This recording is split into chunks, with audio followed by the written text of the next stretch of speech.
So the full moon on August 19th, 2024 is like any full moon has this meaning of things coming to fruition. So it's literally, if you think of the metaphor of, uh, you know, uh, an apple on a tree, being in full fruit, or a strawberry or a blueberry, but things coming into kind of their ripeness and fullness. And so a lot of times this is characterized as an ending, but it's really that misses so much of the richness of what a full moon is. A full moon is about, definitely there's kind of this cycle implied in anything moon related, really anything in the skies are cycles. And the moon is kind of our closest, the thing closest to the earth where we recognize the cycle really well. And so the full moon we know is a type of fruition. And so if we look at the chart for this particular full moon, the fruition brings in so many um, uh, concepts of polarity and binary thinking, which is what we're struggling with in the world today. There's this either or, this or that. You're either here or you're there. And also experiencing, there's me or us against the others. And, putting people kind of on the offensive or defensive. And this kind of heightened sense, I guess, yeah, just a polarity and squaring off against one another. And so that's not the culmination of these energies. It's just lifting it into view so people, the shift is about waking up to this. The shift is about seeing it and seeing what happens when these energies are lifted so that we have an opportunity to do things differently. Once you see polarity more clearly, and once you see binary thinking, it's this or that, it's me against you, it's us against them. Once you see it, it's hard to unsee it. And then that's when the internal shift takes place in one's thinking. And so many people are waking up to this where um, they see the in between. They see the this or that. It's either or is a lie. It's a lie. It's a construct. Is it a real construct? Yes, there's something very real about it because we're witnessing people who think like this, and governmental groups who think like this, corporations who think like this, religious groups that think either or, this or that, me against you, us versus them. You see the very real impact that this construct has. But when you start to wake up to seeing it, you realize it is just a construct and we don't have to live within it. It's not real in the sense that it doesn't have to govern. There are other ways of being.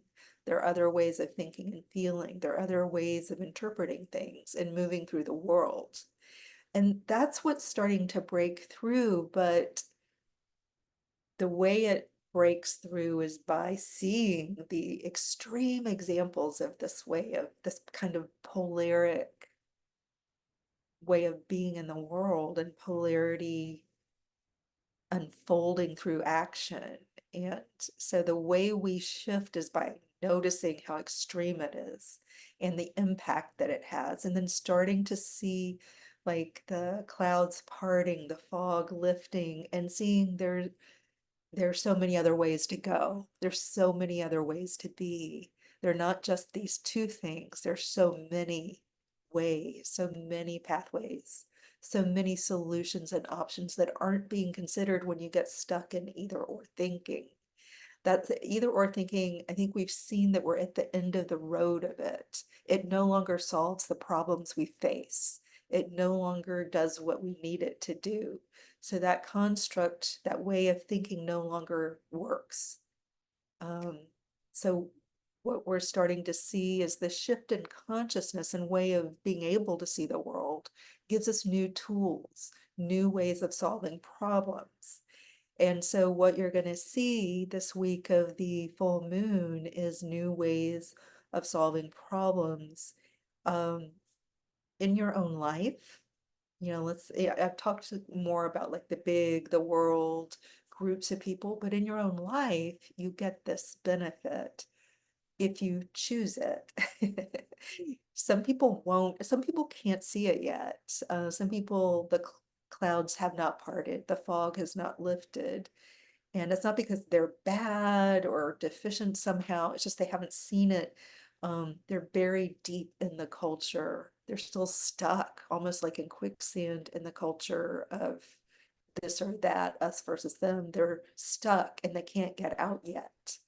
And it's not because they're, again, I repeat, it's not because they're bad or deficient somehow. It's just that's how much they've been programmed by this old way of solving problems, this old way of thinking, this old way of seeing the world.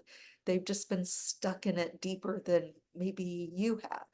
Or maybe you're still kind of, the veil is lifting, the clouds are parting, you're not quite there yet. It's okay. There's nothing wrong with you if you're still feeling stuck in polarity. There's nothing wrong with you. This is a consciousness shift that has its own um, timeline for each person, and you're just walking your own path. Some of you have really seen this already. And even if you've seen it and you've had sort of the shift where you start to see, like, you're getting kind of new adjustment to your lenses on your glasses and your way of seeing the world, and this is all has to do with in your brain and your mind and what it's capable of seeing. Um, we're still, even though we can see like, oh, there's this other way of being, we still bump into our own mind often where we see that we're still stuck in either or thinking sometimes. And it's up to us just to recognize like, oh, I'm doing it. I'm doing that thing where it's either or. And so even people who are supposedly enlightened or, you know, like they've done some kind of transcendence, um, still are subject to this thinking. And it's most dangerous when people don't think they do it. It's most dangerous if you think you're not still stuck sometimes in this either or thinking. Because I see people do, I see myself do it, I see others do it who think they're somehow enlightened. And they are on a pathway of enlightenment. We're all on our own individual pathways of enlightenment. Um, so I guess the most important thing to know about this full moon is with so much retrograde energy and so much dynamic energy going on, the retrogrades always allow you, especially Neptune, allows you to see more clearly. Pluto too allows you in retrograde to see more clearly. Saturn eases off. We can be more gentle on ourselves for anything we've done. And it's not that we don't learn from our mistakes. We want to learn from, oh, this was not a great way to see or do or be. We can learn more clearly and see more clearly how we can do things differently, but also being gentle on ourselves and giving a lot of people a lot of grace. People deserve grace. Um, that does not mean we lay down and become doormats for anybody in our lives who are giving grace, but it means we can see the situation more clearly, see what we need to do, realize there's not just one solution or this or that, but there are many pathways. There are many solutions available to us. We just have to start thinking like that. There are many solutions. There are many tools we could be using that we're not using. Um, and we're all going to be learning to think more creatively. And we're just on such a steep learning curve right now. And when you're on a steep learning curve, it's so important to be gentle with yourself, patient with others, because the learning curve is steep right now. It's very, very steep, and shifting your whole way of viewing the world is can sometimes be very jarring and hard on people. They need the embrace of grace. And we need to be doing it to ourselves. So just remember that if we want to escape this old way of like squaring off and fighting and being in opposition, we've got to understand that to do that, we have to let it go entirely and we have to give grace and space for the world to start to heal and for our brains to come out of the almost like a cult like way of thinking. This either or thinking is like a cult that we've been stuck in for thousands of years. And when people are brought out of cults for real, they're rescued out of a cult, they finally escape, they need time to heal because their brains are broken in a way. They've been disabled by the cult. And so we've all been disabled by this cult of this or that and us against them. We've all been disabled and our brains have been broken to some extent and we're in a process of healing. So you included. And so just be very gentle on yourself and others. It's time to heal and to come together the best that we can, the best that we can. That's what time it is. It's that time o'clock.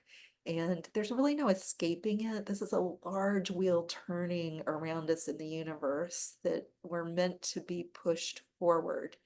And we're not meant to stay stuck in an old way of being. And resisting it is pretty futile, although there will be a lot of resistance. So just recognize we're all on, the wheel is turning, all of us, we're all on this path, and something bigger is going on that we as individuals can't like put up our hands and stop it. We just have to recognize we're in it. And that the path forward is not about opposition. The path forward is about learning that there's so many other ways to view the world, to get things done that don't need to be oppositional and defiant and us versus them and this or that thinking. We start to see that there's so many other ways to do things, which is wonderful, but it is going to be hard for some people. It's going to be hard for people, hard for the world to suddenly break free.